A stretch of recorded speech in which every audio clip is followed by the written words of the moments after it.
Samantha denuncia.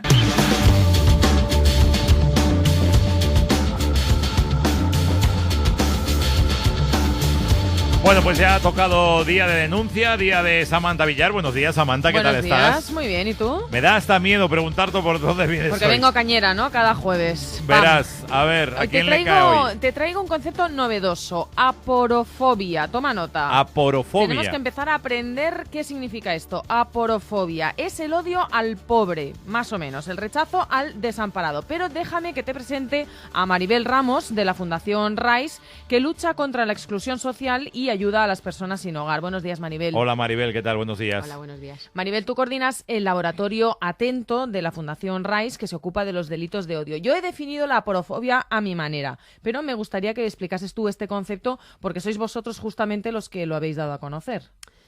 Bueno, pues a ver, el concepto de aporofobia realmente lo acuña Adela Cortina hace ya algún tiempo. Lo que pasa es que es cierto que no ha tenido demasiado eco y, por ejemplo, ni tan siquiera la RAE lo reconoce, ¿no? Y bueno, el concepto de aporofobia lo que viene a decirnos es estas ideas y actitudes de intolerancia, de odio, de desprecio hacia las personas que están en una extrema situación de exclusión social, ¿no? Aporofobia. Vosotros trabajáis contra esto a diario, os lo encontráis regularmente. Bueno, realmente somos una agrupación de organizaciones de atención a personas sin hogar y de defensa de derechos humanos que efectivamente en el trabajo diario venimos identificando desde hace bastante tiempo ya las situaciones de violencia que sufren las personas sin hogar por el hecho de efectivamente ser personas sin hogar, ¿no? Y una de las cosas fundamentales que nos empezamos a dar cuenta es que no hay registros oficiales sobre esta problemática y ni tan siquiera tenemos muy claro cuál es el alcance de esta problemática. Y a partir de ahí, pues este grupo de organizaciones nos ponemos de acuerdo y constituimos el Observatorio Atento, que su objetivo fundamental es pues esto, ¿no? Observar qué es lo que está pasando con los delitos de odio que se cometen contra las personas sin hogar. ¿Y de hogar. qué estamos hablando en concreto? ¿Son agresiones? ¿Son desprecios? Pues estamos hablando de una variabilidad muy grande de conductas, ¿no? El tema de los delitos de odio, para que podamos hablar efectivamente de delitos, tienen que estar tipificados como tal en el Código Penal, y esto puede ir desde robos, agresiones, trato vejatorio, etcétera, ¿no? Nosotros, sin embargo, además consideramos que hay otra serie de comportamientos que no alcanzan a ser delito y hablamos de incidentes de odio, y tiene que ver también con comportamientos discriminatorios que se hacen hacia las personas sin hogar, ¿no? Entonces aquí, por ejemplo, podemos recoger desde que les prohíban entrar a un espacio público como es un bar para tomarse un café o entrar al baño para hacer sus necesidades básicas, hasta efectivamente agresiones de carácter físico, ¿no? Y entre todo eso, pues trato vejatorio, como por ejemplo que les orinen encima, que mientras que están durmiendo, que les echen por encima pues líquidos e intentos de quemarles, ¿no? El caso más llamativo y que probablemente todo el mundo recuerde es el asesinato de Rosario Endrinal en un cajero en Barcelona, a la que quemaron viva unos chavales, ¿no?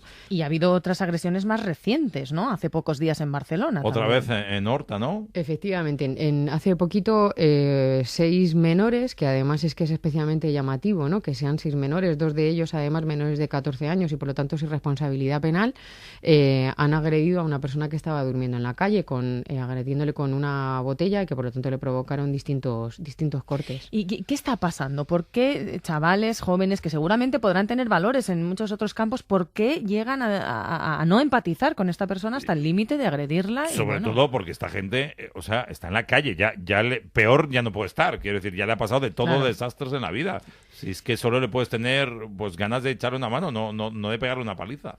Claro, bueno, la verdad es que nosotros no llegamos a tener una explicación total de lo que pasa, ¿no? Porque es un fenómeno muy, muy complejo, pero bueno, la realidad es que en general entendemos que esta sociedad tiene una visión un poco estereotipada sobre lo que implica el sinhogarismo, ¿no? El que las personas vivan en la calle. En general tenemos actitudes culpabilizadoras hacia las personas, consideramos que algo habrá hecho para acabar en esa situación y efectivamente genera muy poca empatía a la situación de las personas sin hogar. Tenemos imágenes, por ejemplo, el imaginario colectivo acepta que las personas sin hogar, pues la mayor parte de ellas consumen alcohol o drogas, cuando no es cierto, que tienen problemas de salud mental, cuando no siempre es cierto. Sobre todo en la actualidad, o sea, en la realidad que estamos viendo en España, que hay mucha gente que debido a la crisis se ha quedado sin nada y está en la calle ahora mismo y no tienen para nada ese perfil que estás diciendo. Claro, pero ni aunque lo tuvieran, ¿no? Aunque estuviéramos frente a personas que efectivamente tienen problemas de consumo, que tienen problemas de salud mental, etcétera, una de las cosas más importantes que tenemos los seres humanos es el derecho a la igualdad de trato, a la no discriminación y el respeto a nuestra dignidad. Claro, lo que está pasando es que estamos culpando a la víctima. Efectivamente. Mira, una de las cosas que nosotros repetimos constantemente es que las personas sin hogar, en mayor medida, son consideradas potenciales delincuentes antes que potenciales víctimas, ¿no? Cuando nos cruzamos con una persona sin hogar en la calle, hay veces que cruzamos de acera, porque nos dan miedo, ¿no? Si nosotros tenemos esta percepción de las personas sin hogar, consideramos más fácilmente que estas personas sin hogar no merecen ningún tipo de respeto, ¿no? Y por lo tanto estamos generando un caldo de cultivo perfecto hacia situaciones mucho más graves, como por ejemplo pueden ser las agresiones de carácter físico, ¿no? Oye, ¿y el Código Penal les protege a las personas sin hogar? Bueno, sí y no. El Código Penal realmente no hace una tipificación como tal de los delitos de odio. Lo que hace es que recoge un artículo en el que considera que hay una serie de circunstancias que agravan la pena, ¿no? ¿Qué es lo que se está haciendo desde el ámbito jurídico para tratar de proteger a las personas sin hogar frente a esta carencia, ¿no?, de nuestra legislación?